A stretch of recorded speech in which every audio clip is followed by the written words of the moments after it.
గౌతమ్ గారు నమస్తే సార్. నమస్తే అండి. గౌతమ్ గారు, పవన్ కళ్యాణ్ మీద ఉన్న పెద్ద విమర్శ ఏంటంటే ఆయన ఈ రోజు ఒకటి మాట్లాడితే రేపు ఇంకోటి మాట్లాడతాడని. అది ఒక దాంట్లో కాదు, పది పది సంఘటనలో అది రుజువు అయిందనమాట. అది అమరావతి మీద కావచ్చు, లేకపోతే మోడీ మీద కావచ్చు, లేకపోతే లోకేష్ మీద కావచ్చు. ఇలా చాలా వాటి మీద పవన్ కళ్యాణ్ది రివర్స్ కౌంటర్లు అనేది మనం చాలాసార్లు చూస్తూనే ఉన్నాం. ఈ రోజు అటువంటిదే సినిమా వాళ్ళ మీద కూడా చూపిస్తా ఉన్నాడు సార్. నాకు ఈ ఎపిసోడ్ మొత్తం చూస్తే ఒకటి అనిపిస్తుంది సార్.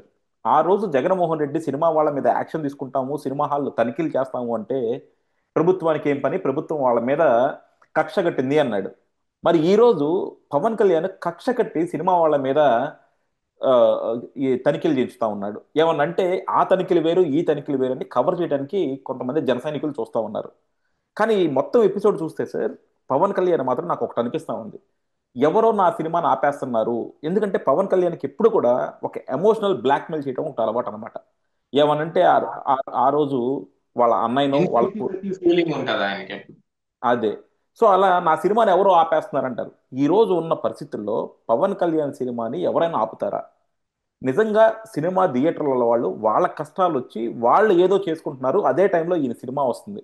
కానీ అప్పటికి ఆ బంద్ కూడా క్లోజ్ అయిపోవచ్చు, రిజాల్వ్ అయిపోవచ్చు. కానీ ఈయన్ని టార్గెట్ చేస్తా నా సినిమా థియేటర్లో బంద్ పిలిపిస్తున్నారని చెప్పి ఆయన విపరీతమైన కామెంట్లు చేయటం, స్థాయి మరిచి మాట్లాడటం, అలాగే ఒక వర్గాన్ని పాపం కించపరచడం, ఇవన్నీ చూస్తే మాత్రం పవన్ కళ్యాణ్ రాజకీయంగా పరిణితి సాధించలేదు. లేదంటే హరిహర వీరమల్లుకి రావాల్సినంత క్రేజ్ ఇంకా రాలేదు కాబట్టి దీని నుంచి ఒక అటెన్షన్ ఏమైనా సీక్ చేస్తుండేమో అనిపిస్తా ఉంటుంది సార్. మీరేమంటారు ఈ ఎపిసోడ్ గురించి? ఇందులో అటెన్షన్ సీకింగ్ ఉందని అయితే నేను అనుకోవటం లేదండి. ఎందుకంటే అంటే Pawan Kalyan cinema himself promotion, ఒక క్రేజ్. సినిమా ప్రమోషన్ హరిహర విరమల్లుకి పవన్ ఆయన అనుకో. కళ్యాణ్ హిమ్సెల్ఫ్ ఒక క్రేజ్. పవన్ సినిమా రిలీజ్ అవుతుంది అంటే ఎంత దరిద్రంగా పోయిన, మరి అంత ముందు వచ్చిన ఒక సినిమా ఏదో ఉండాలి, పేరు గుర్తులేదు, అజ్ఞాతవాసి అనుకుంటా. ఉమ్, అంత దరిద్రంగా పోయిన దానికి కూడా బాగానే హైప్ వస్తుంది. పవన్ కళ్యాణ్ హిమ్సెల్ఫ్ ఒక క్రేజ్, అది మనం కాదంటానికి ఏం లేదు. ఈ రోజున టాపెస్ట్ హీరో ఎవరున్నారు మరి తెలుగు సినిమా ఇండస్ట్రీలో అని అంటే ఖచ్చితంగా పవన్ కళ్యాణ్ పేరు చెప్పుకోవాల్సిందే. అలాగనే ఇప్పుడు రాజకీయాల్లో కూడా హీ డిడ్ సంథింగ్ అని కూడా ఒకటి ఉంది. కానీ ఇక్కడ అసలైన విషయం ఏమిటి అని అంటే, హరిహర వీరమల్లుని ఆపటానికి ఎవరు ప్రయత్నం చేస్తున్నారు అనే దాంట్లో నిజం ఎంత ఉంది అనేది తీసి పక్కన పెడితే, దాన్ని ఆ అడ్వాంటేజ్ తీసుకోవడానికి ఎవరైనా ప్రయత్నం చేస్తున్నారా అని అంటే అందులో మాత్రం నిజమనే చెప్పుకోవాలి. డిస్ట్రిబ్యూటర్లు ఈ ఈ సినిమాని కూడా బేస్ చేసుకొని యాక్చువల్గా ఎక్కువ రెవెన్యూ పొందటానికి. ఎందుకంటే థియేటర్లు అన్నిటినీ డిస్ట్రిబ్యూటర్లు లీజులో పెట్టుకొని, వాళ్ళ గుప్పెట్లో పెట్టుకొని చాలా సినిమాలను రిలీజ్ కానివ్వకుండా చేస్తారు. చిన్న సినిమాకి థియేటరే దొరకకుండా చేసేస్తారు. దిల్ రాజు కావచ్చు, సురేష్ బాబు కావచ్చు, వీళ్ళందరూ దేనికి అతీతం కాదు, పైసామే పరమాత్మ. వీళ్ళందరూ అంతే, డబ్బులు సంపాదించుకోవడానికి సినిమా మీద ప్యాషన్ తోటి వీళ్ళు సినిమాలు తీసేవాళ్ళు లేకపోతే డిస్ట్రిబ్యూషన్ చేసేవాళ్ళు కాదు. వీళ్ళు కేవలం బిజినెస్ చేస్తారు. చాలా చిన్న సినిమాలను కనీసం రిలీజ్ కూడా చేయరు వీళ్ళు. అది ఎంత బాగున్నా కానీ డబ్బులు రావాలని అనుకుంటే రిలీజ్ చేస్తారా? చేయరు కదా. అదే హరిహర వీరమల్లి వచ్చేటప్పటికి ఏమైంది ఇప్పుడు? యాక్చువల్ గా ఉన్న గోల్ ఏమిటి? థియేటర్లు మేము లీజుకి ఇచ్చే, అంటే డిస్ట్రిబ్యూటర్లకి లీజుకి ఇచ్చేసి ఉంటారు, ఆల్రెడీ మాట్లాడుకొని ఉంటారు. దానికి రెంట్ పే చేస్తారనమాట. ప్రొడ్యూసర్ రిలీజ్ చేస్తున్నప్పుడు దానికి రెంట్. అలా రెంట్ కాకుండా మాకు పర్సంటేజ్ ఇవ్వండి. ఎందుకంటే ఇప్పుడు పెద్ద పెద్ద సినిమాలన్నిటికీ ఏం చేశారు, ఆ సినిమా వల్ల మరి సమాజానికి ఎంత ఉపయోగం ఉందో లేదో తెలియదు. ఆ సినిమా వల్ల మరి యువత ఎంత చెడిపోతుందో కూడా ఎవరికి తెలియదు. ఎందుకంటే పుష్ప సినిమా చూసామంటే, ఇప్పుడు ఏంటి అందులో ఉన్న సందేశం? గొప్పగా మీరందరూ ఎర్రచందనం కొట్టేసుకొని మరి స్మగ్లర్లు అయిపోయి రాజకీయాల్ని శాసించే స్థాయికి వెళ్ళిపోండి అనే సందేశం లాంటిది ఉంటది అందులో.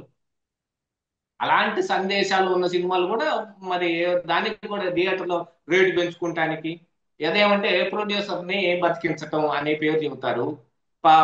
హీరోకు ఉన్న క్రేజ్ కి ఎక్కువ ఖర్చు అవుతుంది కాబట్టి దానికి మేము ఎక్కువ రేట్లు అమ్ముకుంటాం అనేది. యాక్చువల్ గా మరి బిజినెస్ చేసేటప్పుడు ఏం చేయాలండి ఎవరైనా? ఆ క్రేజ్ ఎంత ఉంది, ఎంత రెవెన్యూ వస్తుంది, దానికి ఎంత ఖర్చు పెట్టవచ్చు అని చూసి పెట్టాలి. కాకపోతే సినిమాల్లో ఒక్కసారి అది కుదరదు. కాకపోతే వీళ్ళు అన్ని సినిమాలు అలాగనే చేస్తున్నారు. ఇప్పుడు టైటానిక్ లాంటి సినిమా ఏదన్నా ఉందనుకోండి, అది ఓవర్ బడ్జెట్ అయిందంటే అది వేరే విషయం. కానీ ఇక్కడ మా ఇది సాంఘిక చిత్రమే, ఊరిక సోషల్ ఫిల్మే తీసింది వీళ్ళు. ఇందులో పెద్ద మార్చేది కూడా ఏముండదు, అయినా కానీ కోట్లు కోట్లు ఖర్చు అయిపోతాయి. ఏంటంటే మొత్తం రెమ్యూనరేషన్లకే సగం బడ్జెట్ వెళ్ళిపోతా ఉంది. ఒక్కోళ్ళు కోటాను కోట్ల రూపాయలు. ఇంతకుముందు మార్నింగ్ 7కి షూటింగ్ స్టార్ట్ అవ్వాలి అనగానే ఆల్మోస్ట్ వాళ్ళు 6కి అందరు గ్యాదర్ అయ్యే వాళ్ళు, మేకప్ వేసుకొని రెడీగా ఉండేవాళ్ళు, 7కి షార్ట్ తీసేవాళ్ళు. కానీ ఇప్పుడు ఏంది, 9 గంటలకు కూడా ఎవరు రావట్లా షాట్ తీయటానికి. చిన్న ఆర్టిస్ట్ సైతం కార్వానే కావాలంటున్నాడు. ఇంకేం చేస్తాం, ప్రొడ్యూసర్లు కూడా దానికి సిద్ధపడి ఇదిగో ఇలాంటి వాటితోటి మనం డబ్బులు సంపాదించుకోవచ్చు అని అనుకుంటుంటే, ఇప్పుడు డిస్ట్రిబ్యూటర్లు దాన్ని అదురుగా తీసుకొని, అందున అందరు డిస్ట్రిబ్యూటర్లు ఏం చెప్పాలి, ఖచ్చితంగా చెప్పాలంటే దిల్ రాజు, ఈ సురేష్ బాబు ఇలాంటి వాళ్ళే డిస్ట్రిబ్యూషన్ లో ఈ ఒక నిర్ణయం ఏదైనా తీసుకుని దాన్ని అమలు చేయాలని గట్టిగా పోరాడేది. ప్రొడ్యూసర్లు ఆల్రెడీ మరి పర్మిషన్ తెచ్చుకొని 1000 రూపాయలు 2000 అమ్ముకుంటున్నారు కదా, దాంట్లో కొంత సొమ్మును మనం కొల్లగొట్టడం ఎలాగని ఒక ప్లాన్ వేసుకున్నారు. ఆ ప్లాన్ ప్రకారంగా మరి ఇప్పటికి వచ్చింది అది అమల్లోకి. యాక్చువల్ గా చెప్పాలని అనుకుంటే గనక మరి పర్సంటేజ్ కి ఆడతాం అని చెప్పి మాట్లాడే ఆ డిస్ట్రిబ్యూటర్లు సంవత్సరానికి వేళ్ల మీద లెక్క పట్టొచ్చండి, 10-15 మించి పెద్ద సినిమాలు ఉండవు. వాటికి పర్సంటేజ్ అంటున్నారు కదా, 100-150 చిన్న సినిమాలు రిలీజ్ అవుతాయి. మరి వాటికి కూడా పర్సంటేజ్ వేస్తారా? రెంట్ తీసుకోకుండా థియేటర్లో వచ్చిన రెవెన్యూ మీద పర్సంటేజ్ తీసుకుని వేస్తారా? యాక్చువల్ గా ఇప్పుడు ఒక డిప్యూటీ సీఎం గా ఉన్న పవన్ కళ్యాణ్, అందులో ఒక సినిమా ఇండస్ట్రీ నుంచి వచ్చిన పవన్ కళ్యాణ్, దాన్ని బేస్ చేసుకొని ఈ డిస్ట్రిబ్యూటర్లని మరి ఆ రోజున ఆ మాట అడిగి ఉండాల్సిందేమో. చిన్న సినిమాలు కూడా పర్సంటేజ్కి వేయండి, పెద్ద సినిమాలు పర్సంటేజ్కి ఇద్దాంలే అని మాట్లాడొచ్చుగా ఆ డిస్ట్రిబ్యూటర్ల తోటి. ఆ మాట మాట్లాడలా పవన్ కళ్యాణ్. పవన్ కళ్యాణ్ ఎంతసేపటికి ఏం చేశాడు, ద్వారంపూడి మీద ఈ నెపం వేయటానికి ట్రై చేశాడు. ఆ తర్వాత డిస్ట్రిబ్యూటర్లు అని చెప్పి అల్లు అరవింద్ని కూడా కలిపారు. ఎందుకు, అల్లు అర్జున్ తోటి వాళ్ళకున్న వివాదం. అల్లు అరవింద్ సాఫ్ట్ క్లియర్ చేసుకున్నాడు, నాకు మొత్తం మీద కలిపి ఓ 15 థియేటర్లు లీజ్ ఉన్నాయేమో ఆంధ్ర రాష్ట్రంలో, ఆ హైదరాబాద్ లో అయితే నాకు ఉంది ఒకటే థియేటర్, సొంత థియేటర్, దానికి ఓనర్ని నేనే, లీజ్ కూడా ఏం లేదు, అసలు నేను ఈ డిస్ట్రిబ్యూషన్ ఆపేస్తున్నాను అన్నట్టుగా చెప్పుకున్నాడు. ఇక దిల్ రాజు కానీ సురేష్ బాబు కానీ వీళ్ళే కదా డిస్ట్రిబ్యూటర్లు. వీళ్ళు పర్సంటేజ్ అని అంటే, ఇప్పుడు దానికి గాను ఈ థియేటర్లు మేము ఆ, బ- థియేటర్ల బంద్కి పిలుపునిచ్చారు అనే దాని మీద ఈ హరిహర వీరమ్మలు వస్తుంటే ఈ థియేటర్లు బంద్ చేస్తున్నారని ఒక కోపం కూడా లోపల పెట్టుకున్నాడు పవన్ కళ్యాణ్. దానికి గాను ఈ రోజు ఏం జరుగుతుంది చెప్పండి, ఆంధ్ర రాష్ట్రం అంతా థియేటర్ల మీద దాడులు జరుగుతున్నాయి. గతంలో జగన్మోహన్ రెడ్డి కూడా చేపించాడు దాడులు, ఎందుకు, ఆయన కాళ్ళ బేరాన్ని తెచ్చుకోవడానికి. ఇప్పుడు పవన్ కళ్యాణ్ కి జగన్మోహన్ రెడ్డికి ఏంటి తేడా? ఉరుమురు మంగళం మీద పడ్డట్టు నువ్వేమన్నా చేయగలిగితే దిల్ రాజుని చేయి, నువ్వేమన్నా చేయగలిగితే సురేష్ బాబుని పీకు, ఏం పీకదలుచుకున్నావు వాళ్ళని పీకు. వాళ్ళు చేసిన పనికి ఇప్పుడు థియేటర్ల మీద పడి వాళ్ళు ఎక్కువ రేట్లు అమ్ముతున్నారా, అక్కడికి వచ్చిన దానికి పార్కింగ్ ఎంత తీసుకుంటున్నారు, ఈ మాటలు మాట్లాడుతున్నారు. దాంతో పాటు ఏంటి, ఇప్పుడు ప్రొడ్యూసర్ కూడా డైరెక్ట్ గా గవర్నమెంట్ దగ్గరకు రాకూడదట, ఏది రేట్లు పెంచుకుంటామని, త్రూ చిత్ర వాణిజ్య మండలి నుంచి రావాలంట. ఇంకా అందులో కూడా ఎవరండి, ఎవరు అందులో పై చేసి ఉండేది, ఈ స్టార్ ప్రొడ్యూసర్లే కదా అక్కడ కూడా చేసేది. ప్రొడ్యూసర్ కౌన్సిల్ కావచ్చు, ఫిలిం ఛాంబర్ కావచ్చు, ఎవరైనా ఆ స్టార్ ప్రొడ్యూసర్లే. చిన్నవాళ్ళని ఎవరిని రానిస్తారు, ఎవరిని రానివ్వరు. ఆడ నిర్ణయం చెప్పడానికి కూడా లేదు, కేవలం వాళ్ళు ఓటు వేయటానికి మాత్రమే ఉంటారు, ఏది ఆ బాడీ ఎలక్షన్ జరిగినప్పుడు. దానికే తప్ప చిన్న ప్రొడ్యూసర్లు ఎవరు ఆదుకోరు. ఈ రోజుకి పవన్ కళ్యాణ్ నిజంగా వాళ్ళ దగ్గర సినిమాటోగ్రఫీ శాఖ ఉంది కాబట్టి దాడి చేస్తున్నాడు, కానీ ఇది ప్రభుత్వానికి ఎంత చెడ్డ పేరు తీసుకొచ్చి పెడతారు చెప్పండి. చంద్రబాబు నాయుడు గనక అయితే ఇలాగ థియేటర్ల మీద దాడి చేయించేవాడా అని ఓ చర్చ ఈ రోజు నడుస్తుంది. కేవలం పవన్ కళ్యాణ్ కోపం పెట్టుకున్నాడు, ఆ అందుకని ఈ దాడులు జరుగుతున్నాయి అనేది మాట ఈ రోజు వినిపిస్తుంటే ఎవరికి చెడ్డ పేరు? పవన్ అంటే కళ్యాణ్ ఒక్కడికైనా కూటమి ఒకసారి మొత్తానికి కలిపి చెడ్డ పేరు వస్తుంది.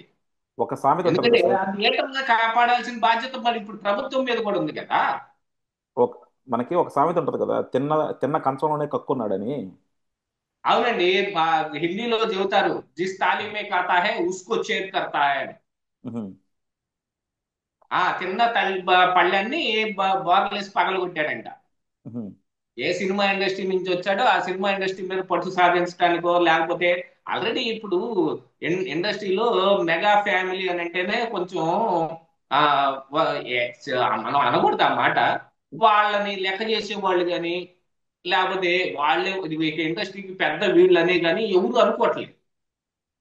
పవన్ కళ్యాణ్ ఇప్పుడు వచ్చి ఏదో అదృష్టం బాగుండి, యాక్చువల్ గా చెప్పాలంటే 100% స్ట్రైక్ రేట్ అంటున్నారు కానీ పోటీ చేసింది 21 కాబట్టి ఆ స్ట్రైక్ రేట్ వచ్చిందేమో.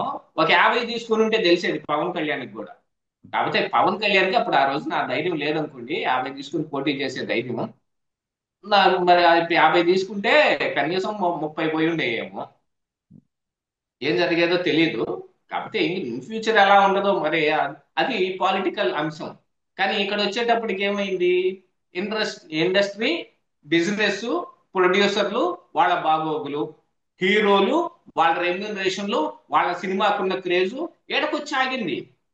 పవన్ కళ్యాణ్ ఎంత చెడ్డ ఇండస్ట్రీ నుంచి వచ్చాడు కాబట్టి ఆ ఇండస్ట్రీలో ఉన్న ప్రతి ఒక్కళ్ళకి ఏదో ఒకటి చేయాల్సిన అవసరం పవన్ కళ్యాణ్ ఉందా లేదా? ఈ రోజున ప్రొడ్యూసర్ల గురించి ఆలోచించో, లేకపోతే ఆయన సినిమా గురించో ఆలోచించుకోను, ఇదిగో ఇక్కడ మేము రెంట్కే ఇస్తాము సినిమా అని, మా పర్సంటేజ్ మీద ఇవ్వం అని మాట్లాడేవాడు చిన్న సినిమాకి పర్సంటేజ్ తీసుకోమని ఎందుకు అడగలేకపోతున్నాడు? ఎందుకంటే ఉండేది 15 అండి, అవి 150 ఉంటాయి. వాళ్లే పీక్కోలేక లాక్కోలేక చచ్చేవాళ్ళు. ఆ దిల్ రాజు, ఆ సురేష్ బాబే. అయితే దీన్ని కూడా రెంట్కి వేసేవాళ్ళు, లేకపోతే వాటికి కూడా లీజుకి ఇచ్చేవాళ్ళు. వాటికి కూడా పర్సంటేజ్ మీద ఆడేవాళ్ళు. చిన్న సినిమాలను కూడా పర్సంటేజ్ మీద ఆడితే కొన్ని సినిమాలు రిలీజ్ ఈజీగానే జరుగుతుంది. దాంతో పాటుగా 4 రోజులు థియేటర్లో ఉంటే హిట్ అయ్యే అవకాశం కూడా ఉంది. అవన్నీ అవటం పవన్ కళ్యాణ్కి ఇష్టం ఉండదు. ఆయన సినిమా, ఆయనకి ఇష్టమైన వాళ్ళ సినిమా, వాళ్ళ అబ్బాయి సినిమా, వాళ్ళు ఉండాలని కోరుకుంటాడు. ఈవెన్ అల్లు అరవింద్, లేకపోతే అల్లు అర్జున్ సినిమా మీద కూడా ఏదో రకంగా కొద్దిగా ఆశపడతాడు. ఎందుకు చెప్పండి? ఒకసారి పవన్ కళ్యాణ్ కేసీఆర్ దగ్గరికి వెళ్ళలేదా? కేసీఆర్ సీఎం గా ఉన్నప్పుడు అజ్ఞాతవాసి సినిమాకి అని అనుకుంటాను, టికెట్ పెంచుకుంటానికి మీరు పర్మిషన్ ఇవ్వండి అని వెళ్ళి కేసీఆర్ ని పొగిడి వచ్చాడు ఆ రోజున. ఇంత అద్భుతంగా ఆ తెలంగాణ మొత్తం కరెంట్ ఎలా ఇస్తున్నారు మీరు? నాకు చాలా ఆశ్చర్యంగా ఉండేది. ఆ రోజున మాట్లాడింది ముఖస్తుతి మాటలు కాదా? మరి ఈ రోజు డిప్యూటీ సీఎం గా ఉండి మీకున్నది మీరు చేస్తారా? ఎప్పుడైనా సరే పవన్ కళ్యాణ్ లోపల ఒకటి పెట్టుకుంటాడండి, బయటకు ఒకటి మాట్లాడతాడు.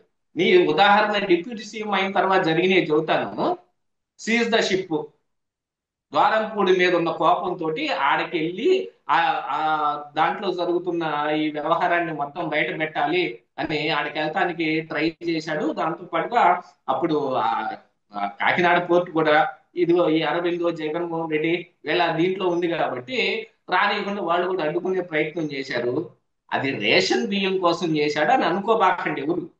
పవన్ కళ్యాణ్ తన సత్తా ఏమిటి చూపిస్తా చూడు నేనని వెళ్ళాడు. ద్వారంపూడి మీద కోపంతో కాకినాడ వెళ్ళాడు. అదే మరి సోషల్ మీడియా అరెస్టుల దగ్గరకు వస్తే తెలుగుదేశం పార్టీ పట్టించుకోవాలా.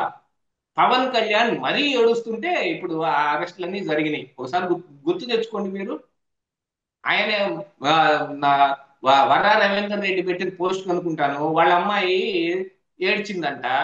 వాళ్ళ అమ్మాయి కళ్ళనీళ్ళు పెట్టుకుంది. ఇక దాంతో ఈయన ఊగిపోయాడు, నేనే గనక హోమ్ మినిస్టర్ అయితేనా అని.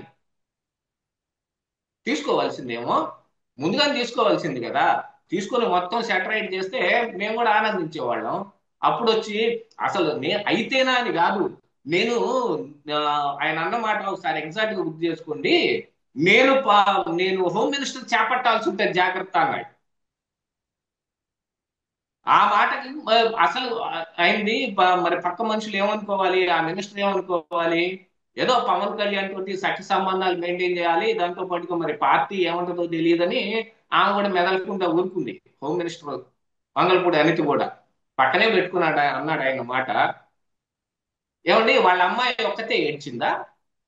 జనసేనలో వేరే ఆ ఉన్న వేరే మహిళలను కానీ ఆ అమ్మాయిలను కానీ ఆ రాయపాటి అరుణ్ లాంటి వాళ్ళని కానీ ఎవరిని వైఎస్ఆర్ కాంగ్రెస్ పార్టీ వాళ్ళు ఏమనలా. పవన్ కళ్యాణ్ కూతురు ఒక్కదాన్నే అన్నారు. వైఎస్ఆర్ ఆ వాళ్ళు ముందు కాదు, వాళ్ళందరి మీద అన్న రోజున ఏమైందండి? సొంత ఆ పార్టీ రోజున వాళ్ళు. ఈ అసభ్యకరమైన పోస్టులు కాలేదా? మీ అమ్మాయి రా మీద చేస్తే అసభ్యకరమైన పోస్ట్ అయిందా? రాయపాటి అరుణ్ని సొంత పార్టీ వాళ్ళు అంటేనే వాళ్ళని ఏం అనలా. ఆ అమ్మాయి కొట్టారండి. అదే. ఆ, ఈవెన్ కొడితే మీరు న్యాయస్థానాల్లో చూసుకోండి, చట్టపరమైన చర్యలు తీసుకోండి అని చెప్పాడు. కంప్లైంట్ చేస్తే అధిష్టానం అని చెప్పి ఈయన కంప్లైంట్ చేస్తే చట్టపరమైన చర్యలు తీసుకోండి, చట్టపరంగా చూసుకో నువ్వు అని చెప్పాడు. ఆ తర్వాత ఆ కుర్రాడు అట్నే జనసేనలో కంటిన్యూ అవుతానే ఉన్నాడు. ఈ రోజు కూడా ఒక జనసేన నాయకుడే ఈ థియేటర్ల బంధునికి పిలుపునిచ్చిన దానికి అసలు కారణం అని చెప్పి సైలెంట్ గా అతన్ని సస్పెండ్ చేశారు. సస్పెండ్ చేసినప్పుడు కదా బయటపడింది ఈ థియేటర్ల బంధు ఇది మొత్తం ఆ జనసేన పార్టీ నుంచే బయటకు వచ్చిందని. మరి ఇంకేం మాట్లాడతారు? ఈ రోజున థియేటర్ల మీద దాడులు కూడా పవన్ కళ్యాణ్ తనకున్న లోపల ఉన్న వేరే దురుద్దేశాన్ని పెట్టుకొని చేయటమే తప్ప ఇందులో ప్రజలకు ఉపయోగపడుతుంది అని అనుకుంటే, థియేటర్లో రేట్లు ఎక్కువ అమ్ముతున్నారు అనుకుంటే సంవత్సరం తర్వాత కోపం వచ్చిందండి, లేకపోతే సంవత్సరం తర్వాత మీకు గుర్తు వచ్చిందా? ఈ సంవత్సర కాలంలో సినిమాలు ఏం రాలేదు. నిజంగానే పవన్ కళ్యాణ్ రాలా. పవన్ కళ్యాణ్ వచ్చుంటే ఏది ఆ జూలై ఆగస్టు సెప్టెంబర్ ఆ కాలంలోనే వీళ్ళు జూన్ లో వచ్చారు కదా అధికారంలోకి. ఆ వచ్చిన ఆ కాలంలోనే కనుక సినిమా రిలీజ్ అయి ఉంటే అప్పుడే పడేవాడేమో. ఇప్పుడు పవన్ కళ్యాణ్ సినిమా రిలీజ్ అవుతుంది కాబట్టి ఇప్పుడు ఇన్ని వేషాలు వేస్తున్నాడు. సినిమాల్లో వేయండి వేషాలు, రాజకీయాల్లో వద్దు. రాజకీయాలు వేరు, సినిమాలు వేరు. ఆ ఫేమ్ ను ఉపయోగించుకొని రావచ్చు, లేకపోతే ఇక్కడ మీరు ఎక్కువ సీట్లు సంపాదించవచ్చు, ప్రజలకి మీరు బాగా చేరువు కూడా అవ్వచ్చు. బయట కూడా ఆ నటనే చేస్తే ఎలాగా? లోపల ఒకటి పెట్టుకుని బయటకు ఒకటి చేయటం అనేది పవన్ కళ్యాణ్ యొక్క నైజం. దాన్ని అలాగనే కంటిన్యూ చేస్తానే ఉన్నాడు Pawan Kalyan. Yeah. Thank you sir, thank you very much.